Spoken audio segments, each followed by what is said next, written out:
Hey there, Story Guy family. Welcome back to the channel where every story brings you drama, intrigue, and maybe just a little scandal to spice up your day. Today, I need your help. I want to know what kind of stories you love the most. Are you hooked on tales of betrayal and redemption, like the cheating wife dramas? Do you prefer the warm and fuzzy feels of a classic romance? Or maybe you're craving something darker, a thriller packed with twists and turns that'll keep you on the edge of your seat. Let me know in the comments below what you want to hear more of. This channel is all about you and the stories you can't stop thinking about. So don't hold back, spill the tea, and tell me what grabs your attention. And hey, if you're new here, don't forget to hit that subscribe button and turn on notifications. Together, we're crafting the ultimate library of stories you won't want to miss. Alright, enough from me. Let's dive into today's tale. But first, don't forget to share your favorite genres in the comments. Let's create something amazing together. Nick and Joanna Sorelli were out having fun on a Friday night. Joanna was excited to enjoy herself and had a bit more of her favorite wine than usual. Their close friend Lana and her husband Steve hosted the party and kicked things off with a game of truth or dare. They convinced 5 other couples to join in, but some of the women were unsure, especially since Lana could be a bit tough. The game started off pretty easy, with one woman saying she wouldn't do anything wild. Others agreed to keep the questions simple. But as more drinks were poured, the questions became more daring. One woman suggested skipping any uncomfortable questions if they came up. Eventually, it was Lana's turn again, and she asked Diana, "Truth or dare?" Diana chose truth. "Who was your best lover?" Lana asked. Diana giggled and playfully answered, "Nick," adding that she was just joking. There was a collective sigh of relief. Lana joked with Nick, saying, "Well, if you aren't number one, you better try harder." Nick looked embarrassed, his cheeks reddening. Diana quickly realized her mistake and attempted to clarify. She assured everyone she was just joking and that Nick truly was her best. Nick got up, mumbled something about getting a beer, and left the game. Comments like, "Oh my God, Diana," and "Ouch, that's gotta hurt," filled the room. Someone mentioned how she had joked about Nick in front of everyone. "Is he even second, or is it worse?" Lana remarked to her friend. Diana tried to get up, saying, "I was just kidding. I'm your friend." Lana suggested they all help ease Nick's mind, wanting to mend things even though she had been drinking. Diana knew it would be tough to comfort Nick. She found him near the TV, not engaging with the game. "I'm sorry, honey. I was just a little tipsy and thought it was funny, but I see it wasn't. Please come back and let me make this right," she pleaded. "No, just leave me alone. I'm going home," he replied, standing to say goodbye to others nearby. Lana turned to Diana, asking, "Where's he going?" "Home. I need to apologize before he leaves." "I messed up badly," Diana said, about to follow Nick. "Let him go, please. He doesn't want to hear anything from any of us right now," Lana said, noticing the tears in Diana's eyes. "Stay here. I'll go find him," Lana offered. "No, Lana, don't. You'll just make it worse," Diana pleaded. "We joke around all the time. What's his deal?" "You didn't mean any harm," Lana said, trying to be supportive. But Diana's response was unexpected. Instead of agreement, Diana's face showed sadness and regret. Lana quickly realized what was happening. "Oh my gosh, Diana, you did it!" "Please don't say anything. If Nick thinks someone else knows, my marriage will be over," Diana said. "Promise me. Diana, please say nothing, not even to Steve," she urged. "Okay, I won't breathe a word, but once you're feeling better, we need to talk," Lana replied. "I need to go home. He probably won't want to talk to me, but I have to try," Jana murmured as she headed towards the backyard gate. Lana called out, "I'm taking her home to make sure she gets there safely." By the time Lana reached the house, Jana had already slipped inside. "Jana!" Lana called, but Jana just waved before disappearing within. Jana went upstairs, changed into her nightclothes, and climbed into bed. She reached out to touch Nick's shoulder, hoping he would respond, but he remained silent, lost in thought. She tried to get a reaction, but he stayed still. A tear rolled down his cheek, and in a final effort to ease the situation, she whispered softly, "I'm so sorry. I didn't mean it. I care about you." But he responded sharply, "Don't lie to me. I know what you said and what it means. Just go away and leave me alone," he said before getting out of bed, walking into his study, and shutting the door. Jana lay there, feeling the weight of the moment, and eventually fell asleep. Morning arrived late, the events of the night lingering on her mind. The kitchen was empty, no coffee brewing and no dishes anywhere. It was clear Nick had left quickly. Feeling sad, Jana sensed he didn't want to see her. Guilt weighed on her, with her thoughts replaying the hurtful words she had said in a moment of weakness. She had spoken loudly enough for everyone to hear, and their friends could not mistake her meaning. She hoped that a heartfelt apology would show her husband that her words didn't carry the weight they seemingly did. But deep down, she felt unsure about her sincerity. She was determined to keep her deeper feelings hidden from him and others. Trying to make things right, Jana decided to send Nick a message expressing her regrets. "I'm so sorry about last night. With the kids coming over, I felt like Lana's party was my last chance to unwind a little. Admitting I messed up is an understatement. I was so off balance that I thought my actions were funny, maybe even playful. I believed I was just teasing you, like any partner would. But the look on your face showed me I was wrong. Lana is just being herself, and she probably meant no harm. She doesn't know our history, and she thinks highly of you. Please don't hold that against her, sweetheart.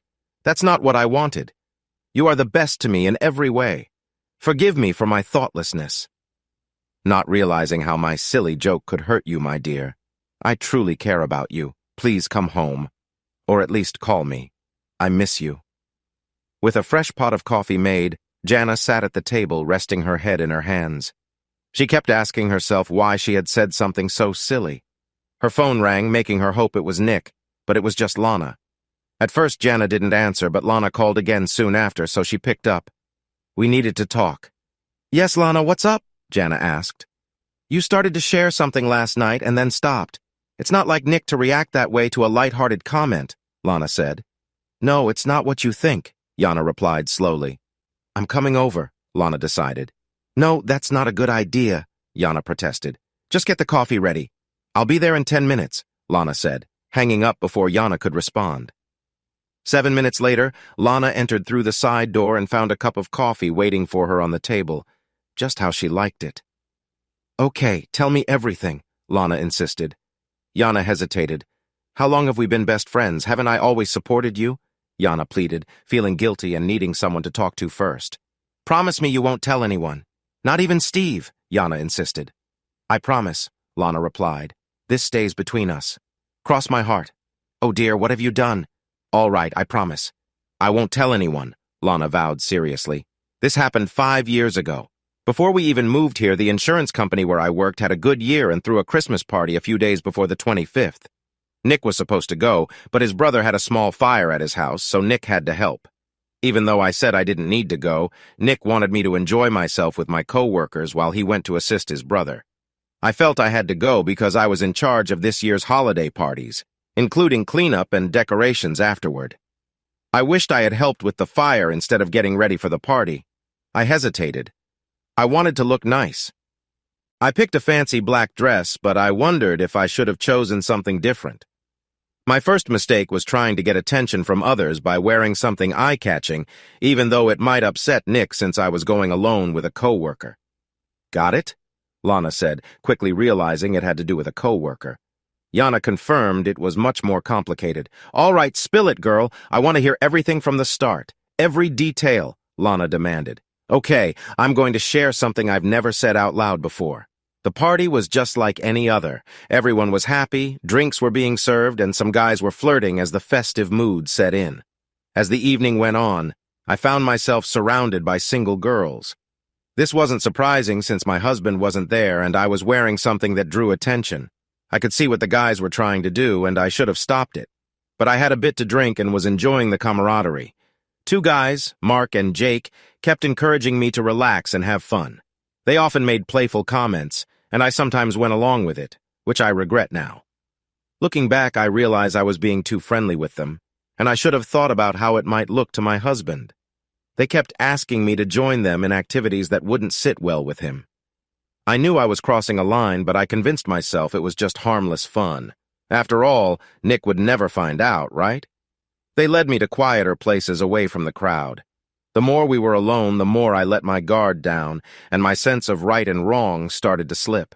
They grew bolder as they noticed I wasn't pushing back, especially when we were hidden from view. In those moments, I encouraged their advances, fully aware of what was happening, and they knew it too. Eventually, it was time to send everyone home. As the host, it was my job to make sure everyone left, but I needed their help to tidy up first. After we cleaned, I turned off the lights and locked the main room before heading to my office to grab my things, my bag, phone, and car keys. But then I paused, realizing I might have gone too far. Everyone else had rides arranged except for me because Nick was meant to drive me. So I decided to call a taxi. When I opened my office door and reached for the light switch, Mark grabbed my hand, stopping me from turning on the bright light that could reveal we were inside. "Let's keep going," he said, leaning close in a way that took me by surprise. I reciprocated, caught up in the moment. Suddenly, I felt a pair of arms around me from behind, with Jake close, creating an intimate atmosphere. Mark held my face, and a depth of connection washed over me. I could tell they had been drinking, and their presence made me momentarily forget about my husband. I was too caught up in the moment to think clearly. "Looks like some troublemakers want to have fun," I said, stuttering a bit. "We were hoping you'd say that," Jake replied, reaching to turn on the desk lamp for some illumination without drawing attention from outside. Mark then shut and locked the office door. I have to emphasize something here. It's something I doubt anyone would believe. I promise it's the truth. When I said I wanted to play, I didn't mean anything romantic. You're right. Convincing anyone, especially Nick, will be really hard. I know it seems unlikely that anyone besides me would believe this. Many people shared their thoughts. I understand. I really need you to trust me. Please believe me when I say this. "Okay, I believe you," Lana replied. "I remember how a few drinks can change someone's thoughts. I just thought we'd share some light moments while the door was locked, and the only thing visible outside was the main light. I thought I could have a little fun without worrying. I realize now how silly that sounds. I wish I could go back in time." "Lana, I don't know if you've ever had two guys show interest in you, but it created quite a strong feeling." Jana paused, adding, "Actually, I have something to share later too, but please keep going." Lana spoke up. Okay, even though I tried to push him away, Mark continued to be persistent, and soon I forgot about Jake until I heard him stirring. My dress got pulled up too high, and that's when I realized both of them were becoming more involved. There was a lot of close contact at first, and then the atmosphere shifted. Lana asked, curious, "Both?" "Yes," Jana said. "Feeling two guys so close was more than I expected. I tried to resist, saying, 'No, I can't do this. I'm married.' But soon, I found myself in an unexpected situation. Being close to two men was unlike anything I imagined. But what happened next was even more intense. They didn't want to stop, and I found it exhilarating. How could I compare this experience to anything else? We were so caught up that it didn't take long before everything reached its peak. However, that was when thoughts of Nick came rushing in. I realized how I had betrayed him. I asked them to keep our time together confidential. It felt like a huge mistake, and I worried about the impact on my marriage if anyone discovered the truth. They both promised to stay quiet, but I couldn't shake the fear of my secret getting out. Lana sat down, deep in thought. "Now I see why you reacted like that yesterday. Did Nick ever find out?" Lana asked. Jana began to cry before she could answer. "If you need a moment, it's okay," Lana offered. "No, I need to share this now," Jana insisted, then continued. "I think they were surprised by how upset I was, so both promised to keep my secret. That night, I stayed away from Nick. He came home after midnight from helping his brother. The next few days were really tense. Nick noticed something was wrong, but I brushed it off until the New Year's party. I wanted to forget about it, but I had promised to manage this year's holiday parties. I didn't want Nick to question my hesitance. Jake was noticeably missing, probably worried his wife might think something was up. But Mark was there, as carefree as ever, known for his mischievous ways. I still can't believe I let him get close. I spent the night trying to steer clear of Mark, but as he drank more, he seemed too comfortable around me. My secretary, Cindy, pulled me aside and warned me to be cautious since Nick was around. Her words made me realize how many people might assume something was happening. I tried hard to keep my distance from Mark, but by the end of the evening, he seemed intent on making me uncomfortable. When Nick went to the bar for drinks, Mark took his chance to approach me. He grabbed my hand and urged, "Come on! You haven't danced with me yet." In a panic, I declined.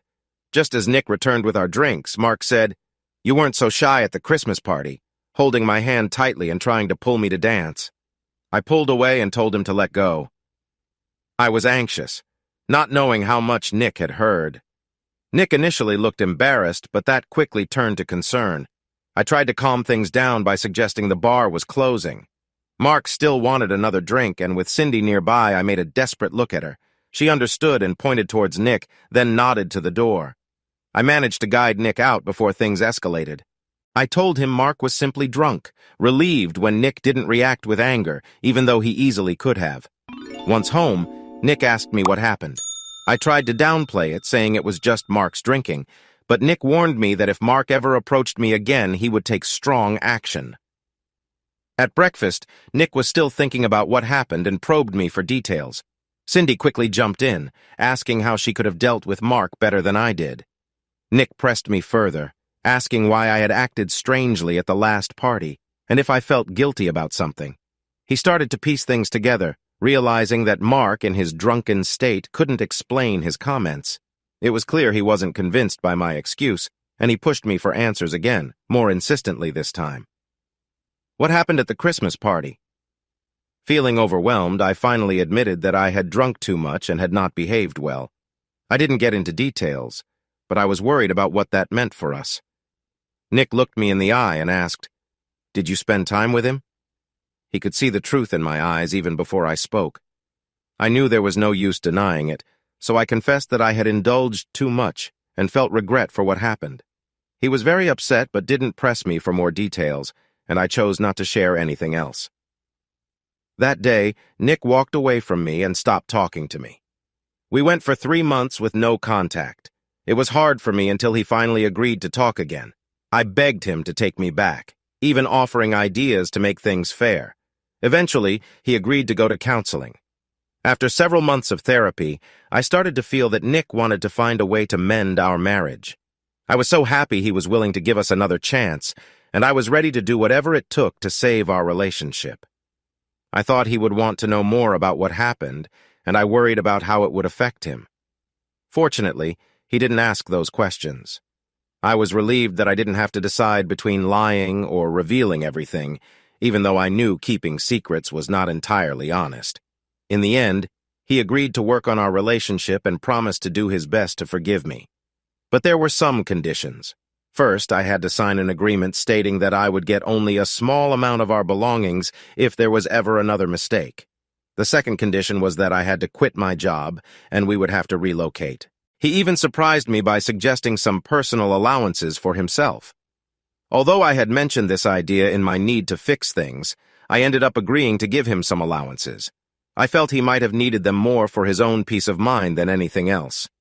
I agreed to everything, including moving away from our friends and family, all to win my husband back. Luckily, he managed to transfer to another branch of his company, and my experience in insurance helped me find a new job. That's how we ended up here. I never had to share everything about my past mistake with him, and I was determined to stay committed from that point forward. I worried that if he discovered the whole truth, he might leave me. That's why my slip-up last night could be a big problem. I have to stick to the story that it was just a misunderstanding and that he means everything to me. Jana paused, allowing her story to settle in. "Did you really have a wild time?" I wondered about that. "Tell me again. How was it?" Lana asked eagerly, enjoying her friend's past without realizing how risky it could be for the marriage. "Lana, I almost lost my husband, and I'm still in danger." After a long pause, Jana shared that it was the most thrilling experience of her life. She said seriously, "I can never let Nick find out the truth. Never." I understood her concern. Lana admitted, "I see why you'd feel that way. No man can match two." Jana asked, "What happened?" Lana replied, "You have to promise me. This stays between us. Steve might be really upset." She looked Jana in the eyes. "We have a pact. We won't tell anyone." Jana agreed and encouraged her friend to share. "Okay, it's your turn to tell me everything." Lana started her story. "Both of us. I've never said this out loud before. We were planning a gathering for our co-workers to come over for a swim and barbecue. That night, Steve called me with an urgent issue about one of his important accounts. He managed this client himself and would be at least 3 hours late getting back home. Steve's business partner decided to come over to help me with the preparations. He knew that Steve had to handle things personally at this client's office, which was about an hour away. My husband is smart with business, but he sometimes misses when a friend isn't being honest. Ron had a reputation for being charming and had gone through a tough divorce. Being single meant he could socialize freely. He had shown interest in me for a while, and I was aware of that. I should have told Steve, but Ron's compliments flattered me, and I enjoyed the attention. I sometimes acted a bit carelessly when Steve wasn't around. When Ron came to help, I was not getting things done. Instead of preparing the backyard, I had spent the day relaxing by the pool in a small swimsuit, waiting for Steve to come back so I could start getting ready for our gathering. I had a couple of margaritas and felt good, but I wasn't drunk. I should have gone inside to change, but I didn't. Ron seemed to enjoy himself, and I liked letting him lend a hand. We began to set up the patio for our guests. Ron uncovered the grill and put it in the middle of the patio for easy access. He checked the propane tanks and lit the grill to make sure it worked. Then we moved some chairs and tables, brought out the cooler with drinks, set up the bar, and put out umbrellas. Our guests had offered to bring extra food and snacks. After we finished, Ron made us margaritas and suggested we keep his help a secret from Steve. We went back to the pool, and Ron mentioned how he had worked up a sweat and how nice the pool looked. Noticing he hadn't brought any swim trunks, I playfully suggested he could go without them, assuring him I wouldn't look. Instead of our usual lighthearted conversation, he began to remove his clothes. When he was down to his boxers, he stepped closer and invited me to swim together, encouraging me to consider joining him in the water. My impulsive nature took over, and without much thought, I jumped into the pool. Ron quickly joined me, and we found ourselves in a vulnerable state. I realized I had allowed him to come too close, but I gave in to the moment, and we engaged in a gentle exploration of each other's company. It felt both wrong and thrilling, leading to an unexpected swirl of emotions. Once I calmed down, Ron suggested we share a few more moments of enjoyment together. I agreed, and we had a couple of drinks. He embraced me warmly, and I felt a sense of unease. Eventually, I asked him to stop, feeling overwhelmed and ashamed. Tears filled my eyes as the weight of my guilt became clear. That night, I hid my feelings from Steve, requesting Ron to keep our encounter private. He cautioned me that if Steve ever found out, it could create problems for both of us, so we decided to maintain our silence. Thankfully, he didn't bring it up again, and I felt a sense of relief, promising myself to never betray my husband again. Still, we connected often and played golf together a couple of times a month. Given Ron's talkative nature, I worried he might unintentionally reveal something. Steve had mentioned that Ron boasts about an intriguing woman he had met, but he never disclosed her identity. I feared he might be referring to me. I imagined Ron taking pleasure in sharing his tales with his unaware partner. The thought of Steve finding out filled me with anxiety. With those reflections, Lorna finished her story. Later that day, she called her friend Diana. "Hey, is everything okay?" "No, I haven't heard from Nick. I thought we would be past this by now," Diana replied. "Have you heard of a guy named Mark?" "No, but my mom mentioned a coworker who got hurt pretty badly after leaving a bar." "Do you think it was Nick?" "I don't know. I'm too scared to ask. Plus, I don't want to bring back bad memories and cause him more pain. It's unfortunate that I reopened old wounds," Diana continued, sounding anxious. "I'm really concerned he might not leave you. He cares for you, but he's hurt by your past. He's already forgiven you for what he knows. I believe he will come around. I just don't know. I'm scared, especially since we were planning to have kids. I had my last drink at your party, and then we intended to start trying for a baby. But now I'm feeling uncertain. Are you still planning to expand your family?" "That sounds wonderful," Lorna said excitedly. "I stopped taking my pills 3 days ago, but maybe he's relieved we won't have a child." "Who would want to complicate a divorce?" Jana said, tears running down her cheeks. "Don't worry. He's probably just resting in his motel room.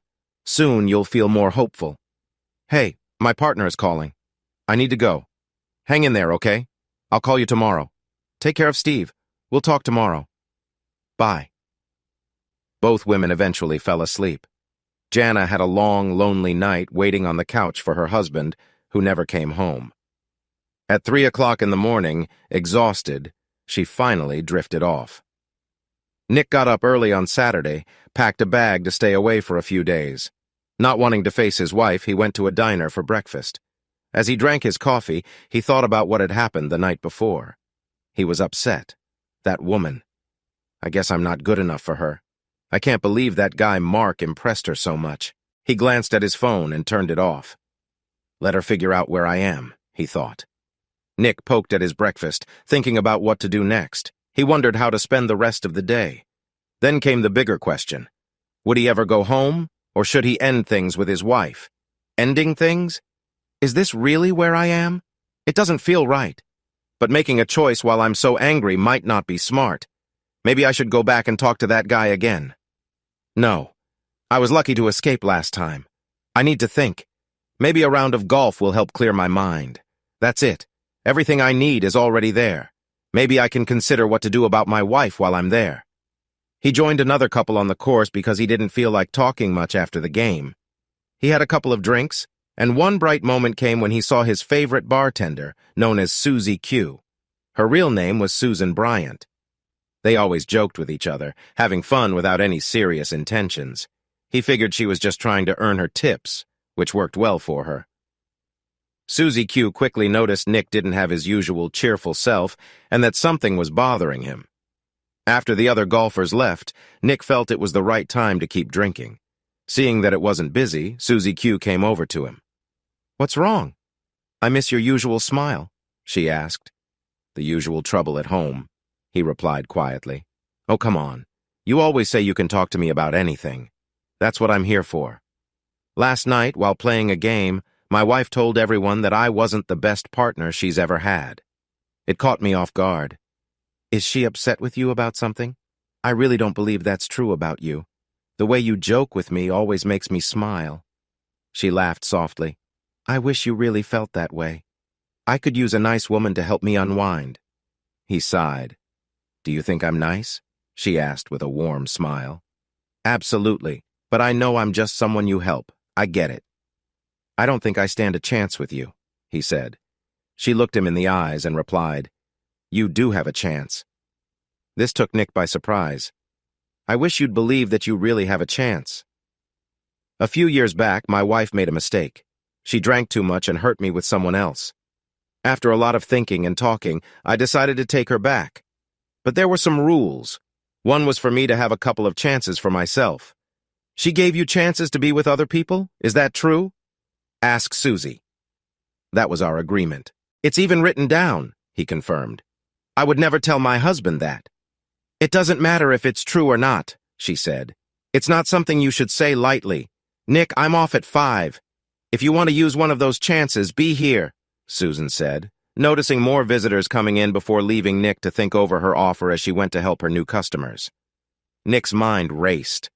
I always thought she was just being nice because I tip well. Maybe she actually meant something more. Well, Joanna agreed to the chances, and Susie Q might help me feel better about myself. It was 3 o'clock in the afternoon, 2 hours before her shift ended. Nick decided against sitting in a bar and getting drunk. Instead, he left 2 $100 bills on the counter, totaling $58, waved to Susan and said, "I'll be back." He couldn't stop thinking about Susie Q. She had a captivating presence that caught everyone's eye. Susie Q was a beautiful woman, older than him but didn't seem it, and she carried herself with confidence. Nick thought about his situation and said to himself, "Diana never felt the pain of betrayal that I went through. Maybe if she did, she wouldn't have acted the way she did. But that's enough. I'm going to clean up and return to the bar at 5 to see if Susie Q is serious." At 4:45 p.m., Nick came back to the bar and Susie smiled brightly when she saw him. She poured him a whiskey and cola and said, "After that last tip, this one's on me." She added, "Bill's here to take over the bar. Just give us a moment to finish up the register and I'll be ready to go. I'm starving. Any ideas on where we should eat?" As she got herself ready to leave, Nick called and made a reservation at one of the city's best restaurants. During dinner, he tried to talk more about Susie, but she wanted to understand why he had asked her out. He shared everything he knew about himself. Susie mentioned that she was divorced and that her flirtatious nature had contributed to the end of her marriage. After dinner, they decided to go to a dance club. They had a few drinks and danced together. During their third dance, she held him close. She said, "I appreciate that you're being a gentleman, but I've made my intentions clear. What do you think about leaving together?" They settled the bill and headed to her apartment. "Would you like a drink while I change into something more comfortable?" she asked with a smile. Nick nodded and accepted her offer. As she went into the bedroom, he felt nervous but excited. He couldn't help but say, "You look amazing." She came back wearing a jersey. Susie leaned in and smiled. "I'm glad you think so," she said softly. They moved toward the bed, sharing warm glances along the way. "Would you like to stay the night? I hope we have enough time to enjoy ourselves," she suggested, reclining comfortably. They shared gentle touches and enjoyed each other's company, finding comfort in their closeness. After some time, they both smiled and expressed their contentment, with him saying, "It was incredible, truly amazing." "Good. I'm happy you had a good time, but remember, it's a rule for guys, too," she added with a shy smile. He looked a bit taken aback, and she continued, "Promise me you won't tell anyone. Sometimes it's best to keep things between us." He chuckled. "Got it," she said. "Now relax. I'll get us some glasses, and then we can unwind a bit." Nick watched as she walked to the kitchen, admiring her grace. After giving him a moment, Susie came back and began to help him unwind. They enjoyed each other's presence as they took their time. "Did you ever think we would end up like this?" she asked. He shook his head. "No, never. I might have dreamed about moments like this, but I didn't think it would happen." He smiled, remembering quieter times at home. Susie laughed softly. "I never thought it would either. I imagined how wonderful it would be, but it's so much better in real life." He agreed. "Yes, much better. Please stay with me today. I know this might be a one-time thing, so let's make it special." "It's been a while since I woke up next to someone," Nick thought. After taking a moment to recharge, Susie smiled. "I hope you're ready for the last part of our time together." The next morning, Nick woke up to the smell of bacon. Susie had already made coffee and breakfast. Nick walked into the kitchen looking presentable. "Is all this really necessary?" he wondered aloud. "It's fine. I wanted to make it nice for you," she answered with a warm smile. "Susan," he started, but she interrupted. "Don't apologize. I know you still care about your wife." "I understand," she said. "I wanted you just as much as you wanted me last night." She stopped him before he could explain more. "Besides, I'm not really good at being with just one person. That's why I got divorced. My ex was not the brightest man. He had trouble being committed. But we agreed it was best to part ways." "But that's not how you want things, is it?" she asked, more certain than curious. "No, it's not," he replied. "I really need to go home and talk to my wife." "I'm okay. I really enjoyed our time together," he reassured her. "We can just be friends again, enjoying our time at the club." After finishing her meal, Susie stood up. Nick hugged her and gave her a gentle smile. "I'm off now," he said as he walked towards the door. "If you ever want to get together again, let me know," she added. "You'll be my first choice," he said with a wave. "Goodbye." On Sunday morning, Joanna felt tired and was just waking up when she heard Lana's voice. "Hey there, have you heard from Nick?" "No, Joanna. Sorry. We haven't heard anything either. Steve is starting to wonder. He thinks Nick's reaction seemed too strong for just some teasing." "You didn't mention anything, did you?" "Please say you didn't," Joanna pleaded. "No, I promised I wouldn't say a word." "Don't worry, it's probably just a hangover. Try not to stress too much," Lana assured her. That was easier said than done. "Did he pack any clothes or a shaving kit?" "He took a few things," Joanna replied. "Toothbrush? Razor?" "Yes," Joanna said. "What about his suits? He usually needs those for work."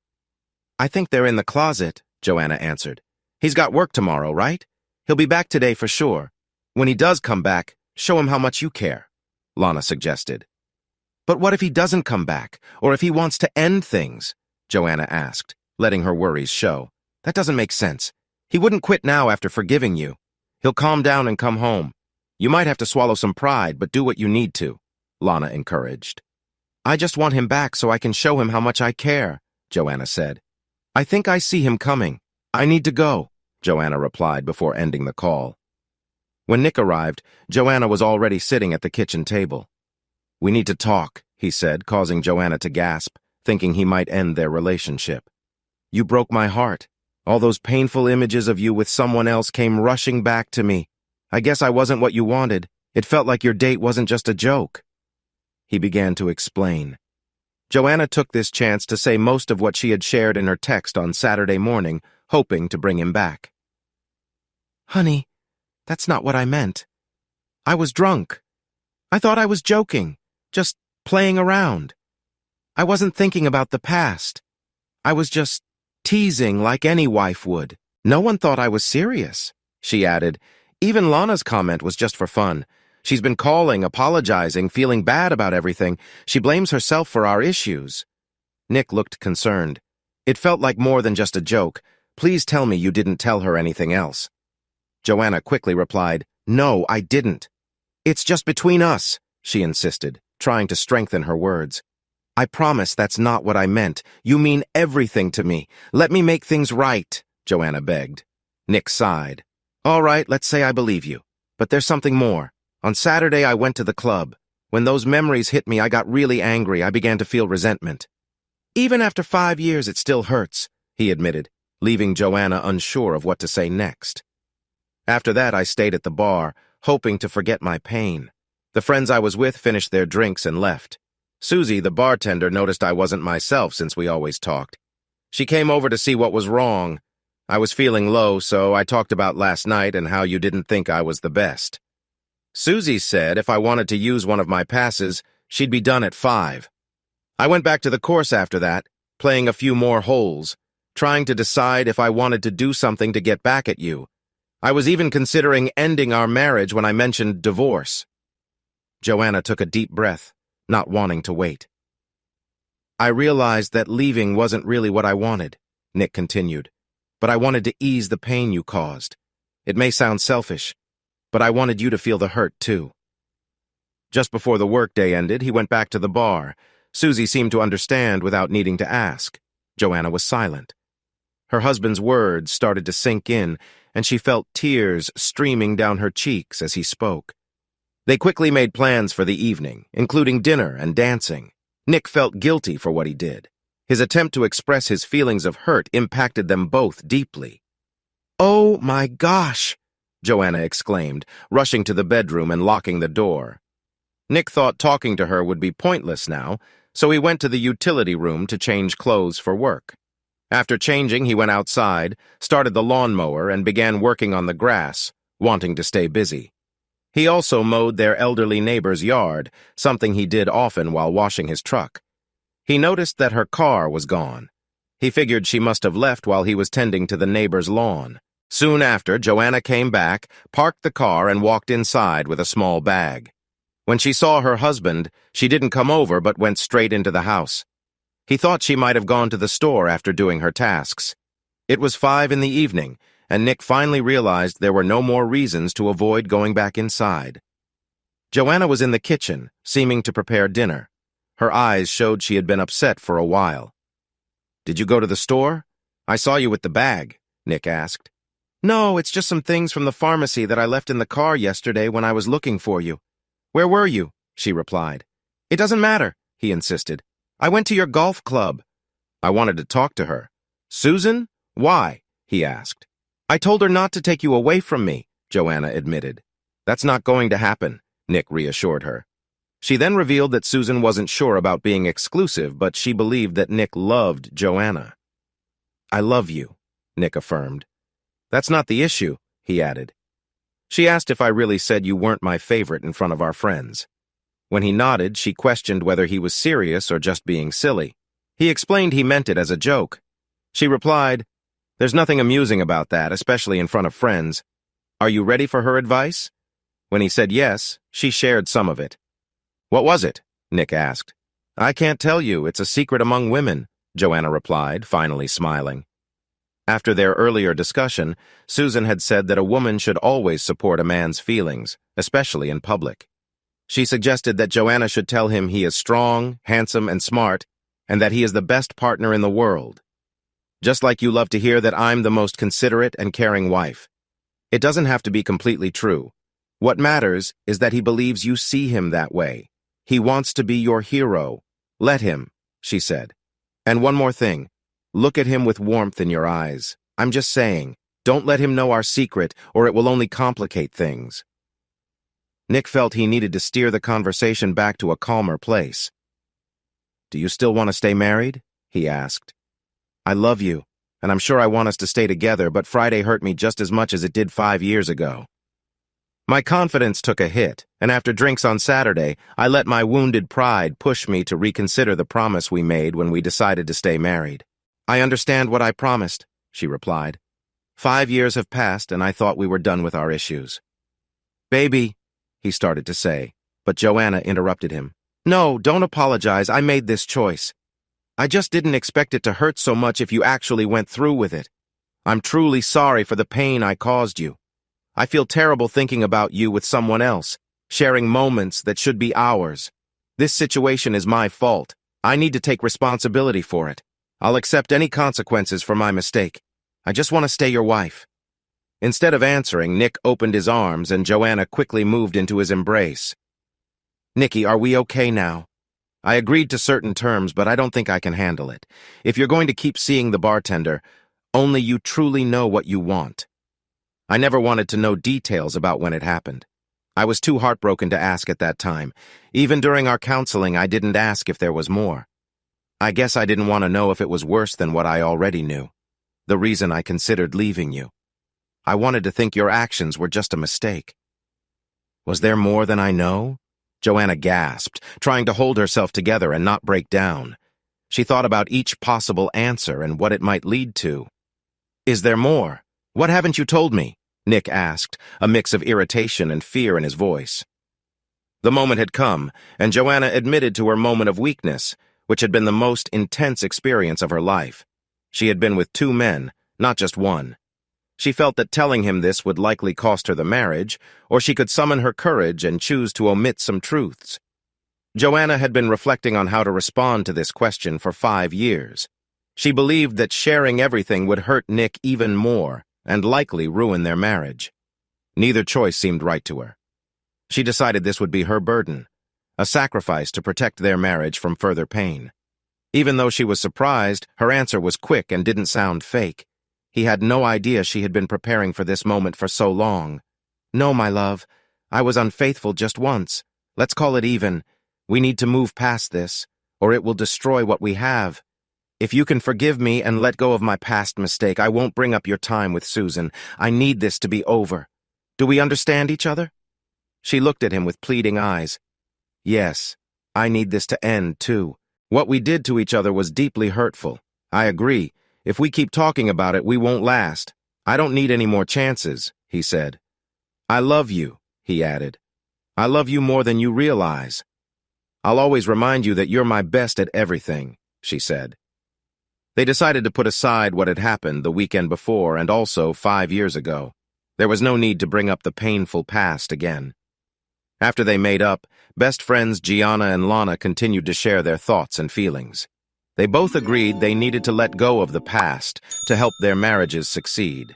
They promised each other to never talk about their past mistakes or what happened because of them.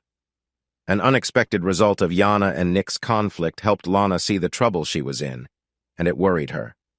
She made a point to change how she interacted with other men. Steve noticed the difference in Lana and asked her about it.